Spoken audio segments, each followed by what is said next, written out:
Alright, ReZero, Volume 25. It's done. Finally. I'm here, I'm recording the video.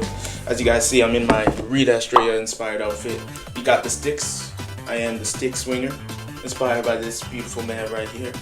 And yeah, without any further ado, let's jump right into this volume, the climax of Arc 6, as well as the ending of ReZero Season 3.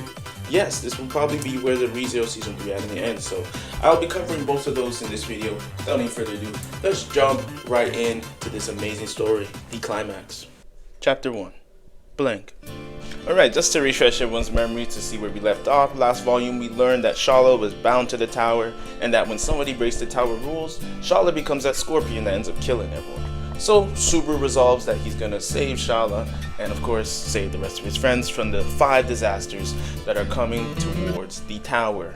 Just to remind everybody what those 5 disasters are, we got number 1, which is the mob beasts that are coming towards the tower. Number 2, the Gluttony twins, the Gluttony's family, all coming for them. Number 3, of course, we got the goat, Reid, goat. Number 4, we got Shaula, who becomes a scorpion, as I just said. And then number 5, we got Satala herself, who just appears out of nowhere.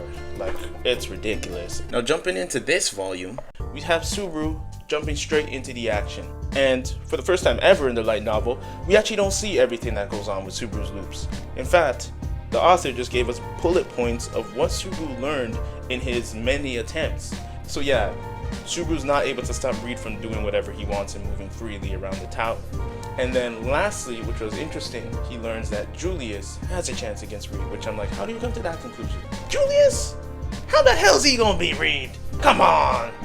What? I was like, nah. But yeah, then after going through these many deaths, Subaru reaches a point where he's like, yo, okay, there's a lot going on. I need more help. He goes to the library and he finds his own Book of the Dead. Natsuki Subaru, Book of the Dead.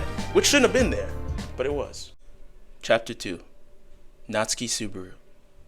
So, Amnesia Baru, which is what I'm going to be calling the Subaru who is currently not with all his memories, goes over to the library and reads his book after a little bit of hesitation because he's afraid that he might lose himself in it, but ultimately the desperation takes over him because he feels like if he reads this book and learns about the life of the Natsuki Subaru who he's been wondering about all these volumes, he feels that if he gets that information, he can fill the pieces he needs in order to solve the issues presented in front of him. All these 5 obstacles that I talked about. So he goes through it, and this guy literally just picks up a volume like he's literally reading Life in Another World starting from 0 from volume 1. He goes through it, Natsuki Subaru volume 1, that's when Subaru meets Emilia, Lagunica, all that good stuff, the thugs in the alleyway. He goes through all of it. Ram, White Whale, he sees it all. Every single moment, him reuniting with his parents. He's going through all these moments and he's flipping the pages. He's like, okay, not bad, but like, where's the magic juice? Where's the stuff that's gonna solve all my issues? Where is it? So he's flipping until he reaches the present moment, until there's nothing left to see, and he's just wondering to himself, where was it? What was so special?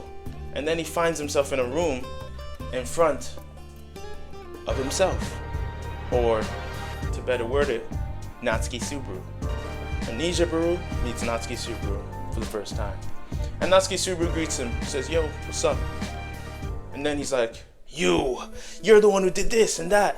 And he's like, yeah, I know exactly how you feel, man. You're me. Trust me. I hate struggling too, bro. I hate going through all this shit. You think I like going through this? I hate every bit of it. I understand exactly what you're saying, bro. And then Amnesia Baru just stops fighting and he's just like, you know, you're actually pretty cool, man. Like, you're a cool guy. Like, you weren't special. You didn't have that magic juice I was looking for. But you're just so fucking cool. Because you just struggle and you fight and you never give up for the sake of the people you love. And that's inspiring. That's amazing.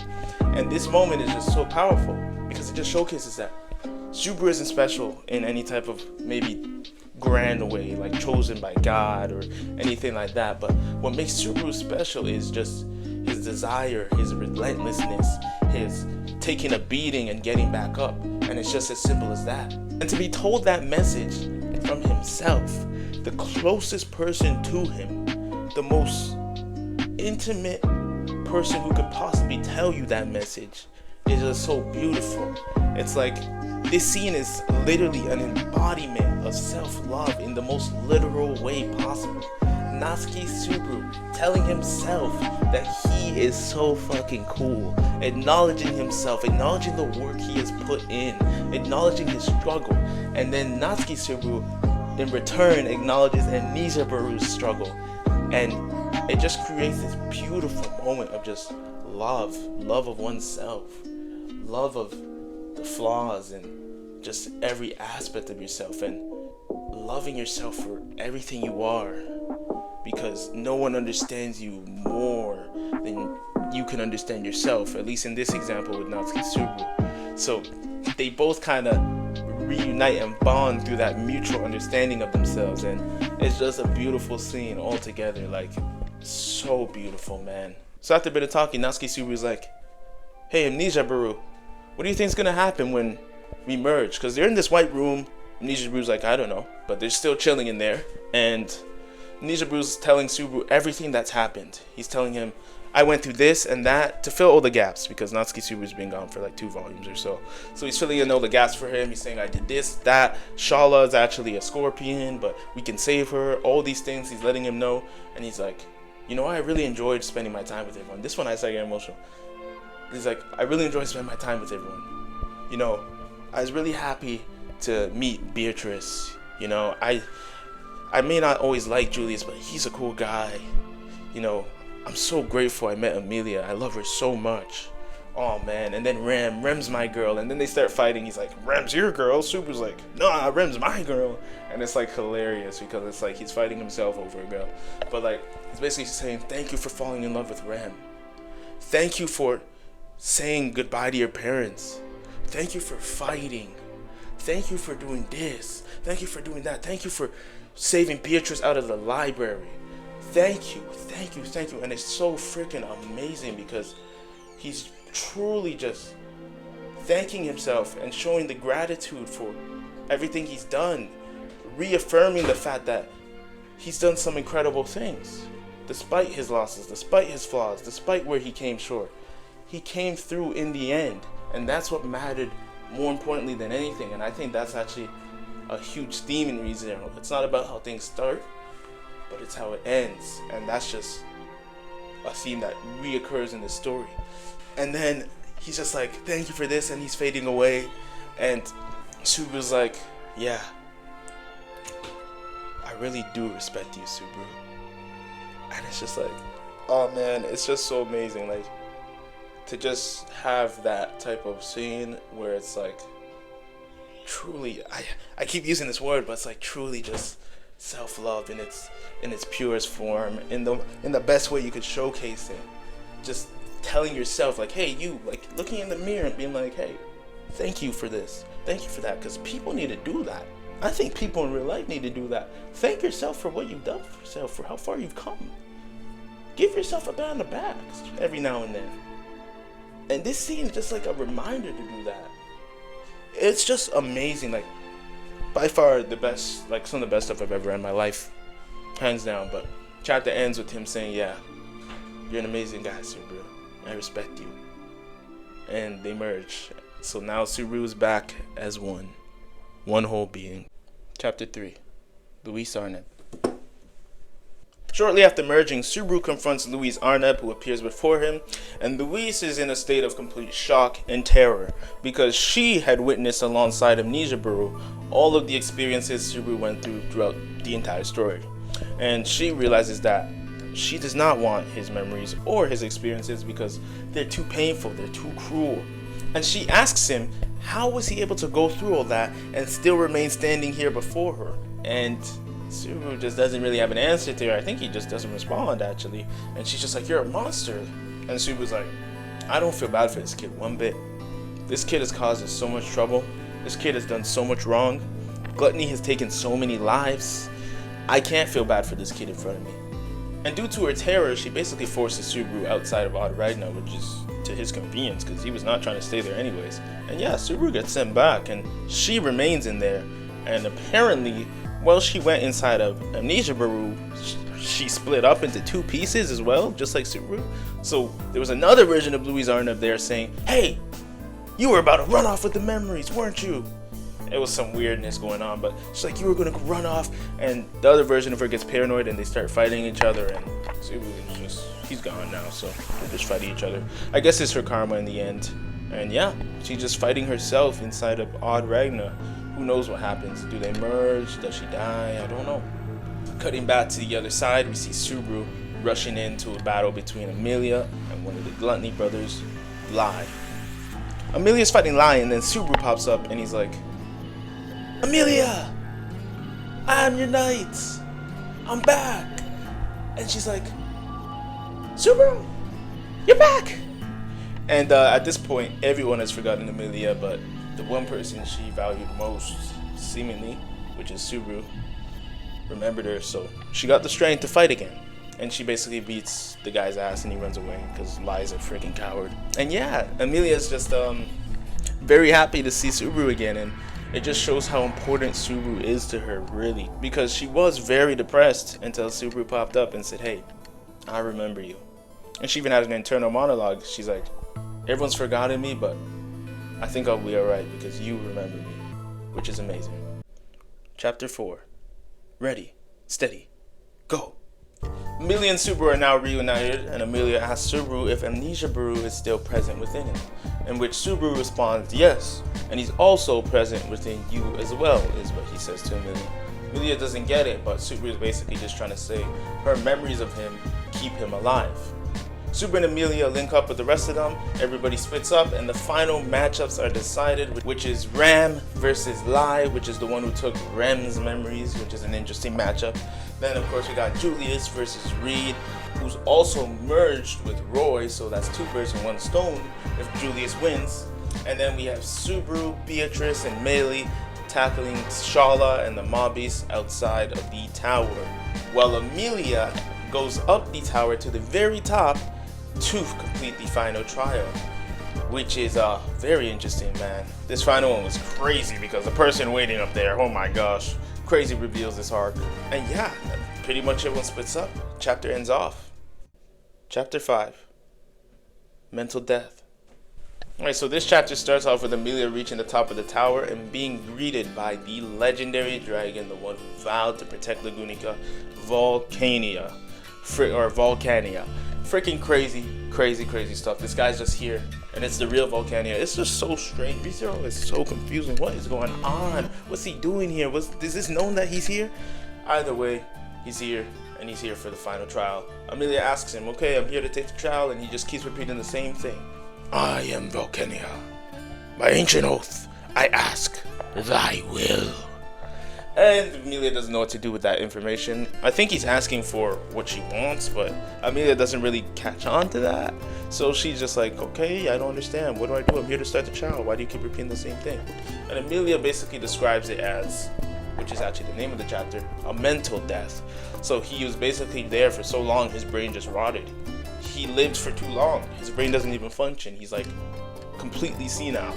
But she also makes an interesting remark, which is that the trials are kind of staged with the sage giving them a trial of knowledge, which was Shaula's trial with the stars and all that. The second trial being Reid, trial of strength, being able to make Reid budge. And then the third trial of the dragon, to test your will. Do you have the will to win, the will to reach the top? And yeah, that's what she's currently on. It's a battle of willpower. And Emilia's not here to back down. Emilia doesn't know what to do, so she creates some ice soldiers. Then we cut over to Ram. So Ram is fighting Lai, the one who took Rem's memories. And she can now use her full abilities thanks to Subaru's new ability, which I didn't really elaborate on in this video. Subaru uses his new ability, the Authority of Greed, Corleonis, which allows him to share the burden with somebody he cares about, a comrade. So as long as the person sees themselves as a comrade of Subaru, he can share their burden with them. Which is why Ram is able to use her full power, while Subaru takes on the burden of the drawbacks. So Ram is basically bodying this guy, she's destroying him, but then he turns into Rem and starts taunting her, saying, sister, remember me, this, that. And obviously this just pisses Ram off even more. But they're going in, they're going crazy. Despite turning into Ram, it wasn't enough to throw Ram's game off, and Ram's pretty much has the upper hand. She's bodying Lai. So then Lai decides to run away. Patrash comes along into the battle. Ram chases him with Patrash. Another interesting remark is that she describes herself as omnipotent. So powerful she feels like she could rule the world. And she also mentions a legendary demon god that apparently she was supposed to become. She has the power of the only god, which is somebody who was sealed away 800 years ago. Something about 800 years ago. But like, apparently this is like the strongest type of demon ever to exist. So Ram has some insane power, and this isn't even her full strength, because even with Super taking the burden, it would literally, she still can't use all the power. Like, it's crazy. Ram is actually insanely powerful. It's such a shame she lost her horn, but then we wouldn't have Ram. So you know what? It's not a shame. Chapter 6, Good Loser. So we finally come back to the fight between Julius and Reid, and now we have a spectator, which is Foxy Dona, or as web novel readers would like to call her, and maybe the anime will name her this too, Aridna. Now Aridna is here watching the fight in the body of Anastasia, as we know, and Julius is getting bodied, and Reid's telling him to let go of his way of the sword, let go of that fancy stuff, and just go all out, unleash the savage beneath the proper exterior that you're hiding. Reid's basically saying, let go of the BS, bro. Let go of the manufactured persona you're doing. And Julius is just like, yeah, maybe manufactured. It may not align with who I truly am, but I'ma still cling to it. And we get a little flashback, which basically, I think Julius explains this already in the anime. His parents died, and he was raised by his uncle, who was a noble. His parents actually abandoned noblehood because his mother was not a noble, and his father wanted to be with her, so he left. But he was taken back up into noblehood through his uncle, and he basically says that because of that, he was enamored by it, enamored by the way of the nobles, the way of the sword, the discipline of a knight. He wanted to be exactly that, regardless of whether it aligned with his quote-unquote true self.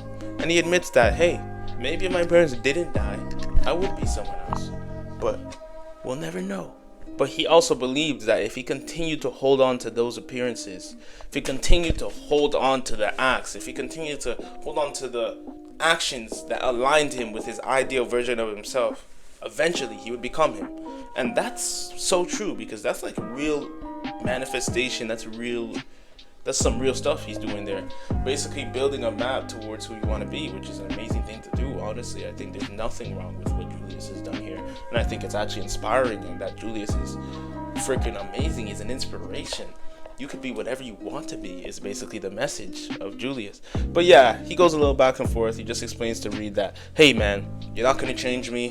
I'm going to stick by the honor of the knight. No matter what you say, you could say it's not the real me, and you know it might not be, but this is who I decided to be. Deal with it. But at the end of the day, Julius can talk whatever he wants, but he still needs the strength to back it up. So he basically talks to his spirits, and he's like, okay, you know what? I've come to a realization. I have been holding on to you guys, even though you guys don't even know who I am. You guys don't remember me, but I've been clinging to this old contract we had before I was erased by Gluttony.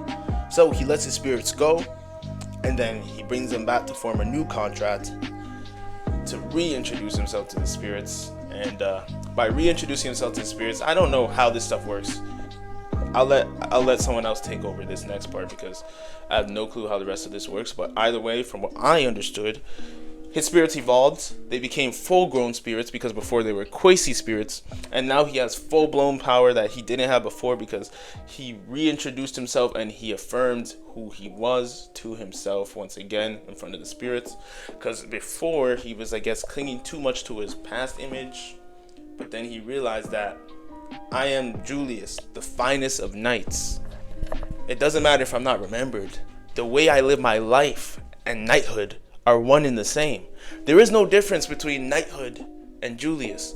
Julius did not become the finest of knights because of his sword skills, because of his talent, because of his power with the spirits. No, it was just because the way he lived his life was so dazzling and enamoring that those around him couldn't help but just feel like that's how a knight should live. This guy was so freaking on top of his stuff that he literally embodied what people viewed as a knight.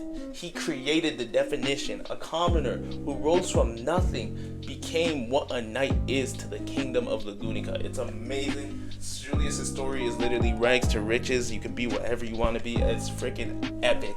So he basically reaffirms this. He gets his valiant sword, and then he uses a move that apparently he couldn't use before, called Al Clanville. And he charges with Reid, and Reid's like, huh, interesting. Not how I wanted it to go, but interesting. So he grabs his sword, which is, I forgot what the sword was called, the Decider Blade. I forgot the sword name. Either way, Reid grabs his actual weapon, and he's like, okay, let's go. Let's tussle, bro. And he's ready to go. So then they both charge at each other. They're going crazy. It's a huge clash. They're fighting, they're pushing each other back, and I'm like, damn, Julius going crazy. He fighting the sword thing, and he's holding his own. He's not getting killed right away. And of course, it was just a normal slash from Reid, but this is a slash from his actual sword. I forgot what the sword name was called. The Decider Blade, the Judgment Blade, I forgot. Anyways, they're fighting, they're clashing, and it's just a constant battle. And then Foxy Dona or Aridna on the side's like, you know what? I've been doing nothing this arc, or I don't remember what her thing was because I wasn't super interested in her character art. By the way, she gets some type of resolve, and then she basically shouts, "Go, my knight! Go! Yeah!" And then they go charging with all his might. He keeps pushing forward, hearing the voice of the person he cares about most in the world, because Anastasia shouts his name, because it's still Anastasia's voice. So he hears "Go, my knight" from Anastasia. Are you kidding me? The love of your life, someone you care about so dearly, telling you to go when you're in a life or death battle, you're gonna get some type of boost from that. So Julius is like, let's go! And he shouts with all his might. And Reid increases his power, and basically, because he does this, his body just disintegrates and the fight ends. So Reid just overpowered the body he was using, and because Roy's body couldn't handle Reid's power, Reid faded away. Then Reid leaves him with some last words, saying something on the lines of, "It was fun, Julius." And it's like, wow, he actually addressed him by his name. Damn, you got respect from the strongest man in the history of ReZero. Unless Reinhardt's stronger, but one of the strongest people in the history of ReZero. That's crazy. And yeah, the fight pretty much ends. Roy is defeated because he was obviously overpowered by Reid, and the power of Reid just took him out. And yeah, Julius turns around and he sees that Anastasia and Aridna have been separated. Aridna is a fox that's next to Anastasia, and Anastasia's back. And apparently it was something on the lines of she hid inside herself because she didn't want to forget Julius, but now she's out and she still doesn't remember Julius. It was an interesting plotline that made no sense to me, but if somebody can explain that, that'd be great. Either way, Anastasia's back. She doesn't remember Julius, so Julius reintroduces himself, thus ending the chapter. Chapter 7. Ram. Alright, so now we cut back to Ram and her fight against Lai. She's pretty much just destroying this guy, and the only reason he's even still alive is because she's trying to keep him alive. We get a little bit of a Ram flashback, but this time it's without Ram, and we just see how she feels about having something missing in that picture, just something incomplete, the incompleteness of her life. Literally, her life feels incomplete to her. So yeah, obviously we know because her sister's gone, and it just shows that the bond of sisterly love and siblings is just so strong, it transcends authorities. But yeah, as the battle continues, Lai's using all types of tactics. He's switching from different fighters, like memories he's stolen, he's shape-shifting, he's doing all types of BS to try and get an upper hand on Ram. It's not working, but then Patrash gets injured by Lai because he's like, okay, I'm gonna go for the ground dragon because I need some type of advantage on you. And because Patras gets injured, she's like, okay, Subaru's taking the burden of this. I can't drag this on anymore. Patras is hurt now. There's no chance I can keep this guy alive to try and get him to revert what he did to my sister. I just gotta pray that when I kill him, it just reverts itself. So she just goes for the kill and severs his head. As simple as that. And the battle's pretty much over, just like that. Chapter 8. I ask thy will. Now that Julius and Ram have completed their tasks, we move over to Emilia and the first trial with Volcania. And the soldiers she was building were actually a bunch of Subarus, which is fucking awesome.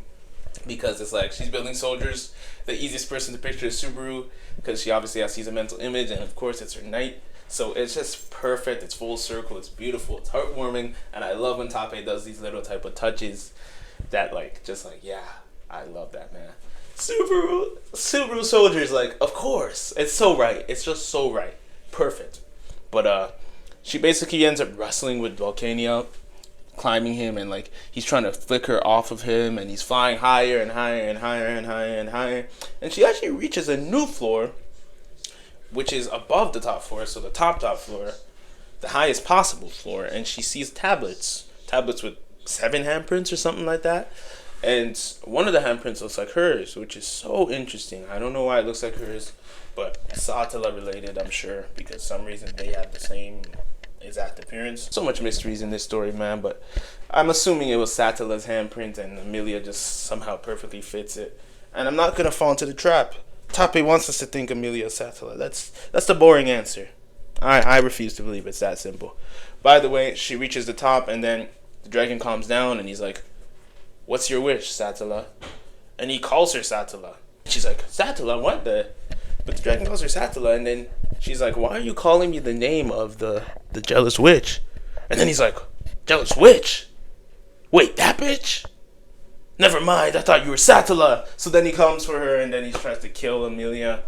And then she's just like, "Okay, let me touch this thing." So then she touches the tablet, and then the dragon calms down. And yeah, he just asks for her wish. And then she finally says what her wish is, which is, "I want everyone to get along." Which is the most Emilia thing to ever say. Like, come on, it's Emilia. Of course she's going to say that. And then, yeah, a big light in the sky. Now, while Emilia does this, Subaru is down in the dunes fighting the monsters, the mobbies, alongside Beatrice, now Julius, and Meili.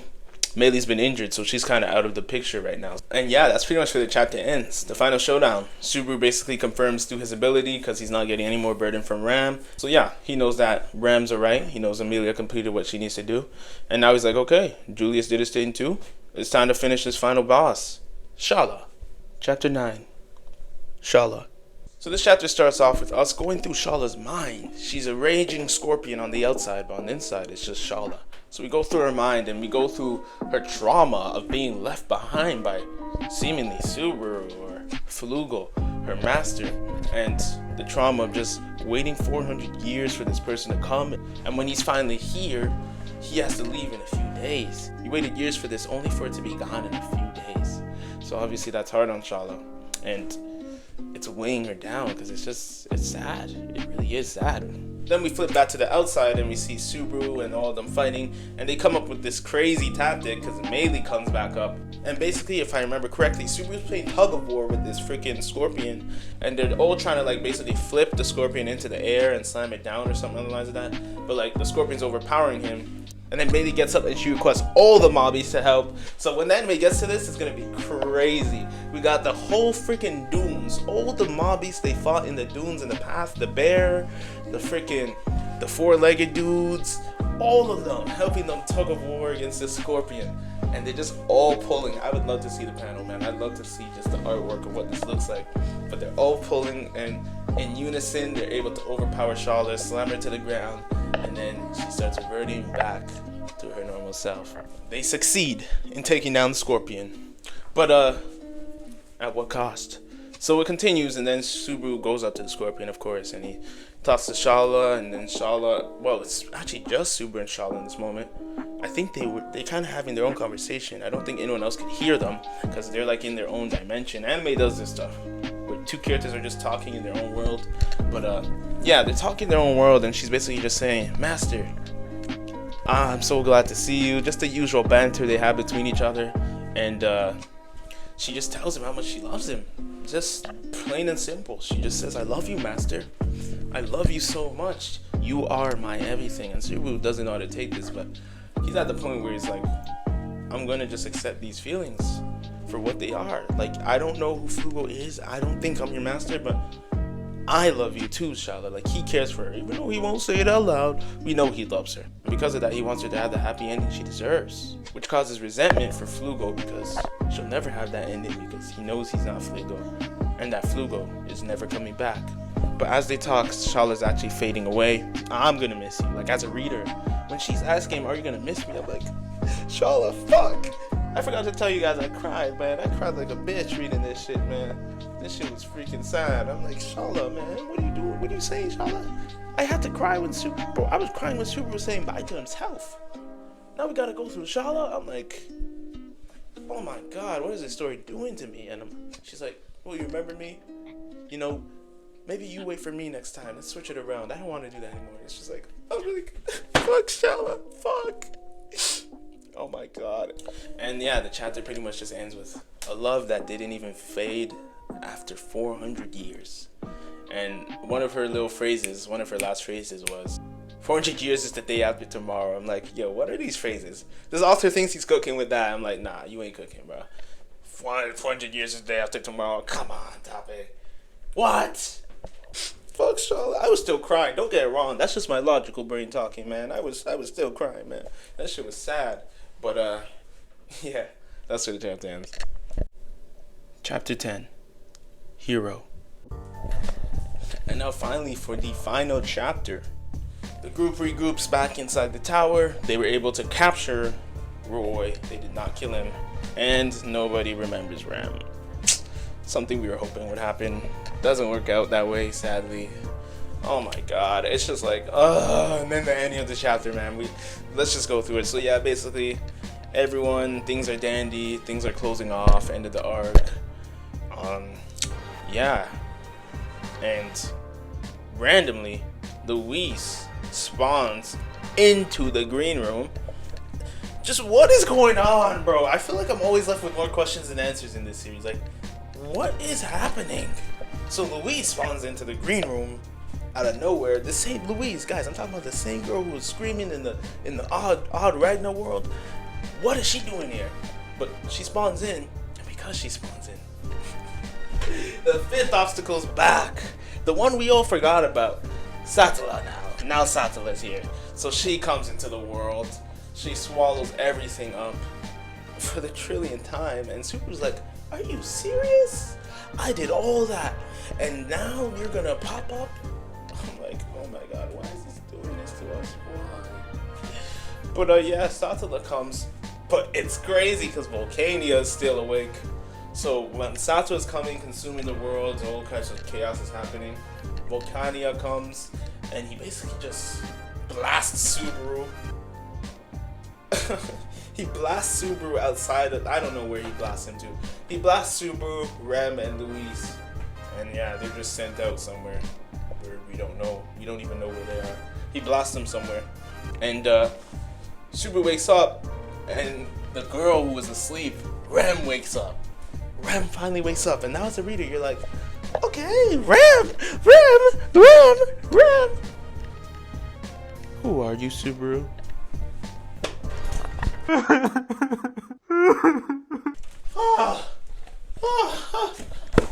So it's not who's Rem, it's who's Subaru. I'm like, oh my God. This author never wants to end these storylines. He never wants to end these plot lines. He wants to keep it going.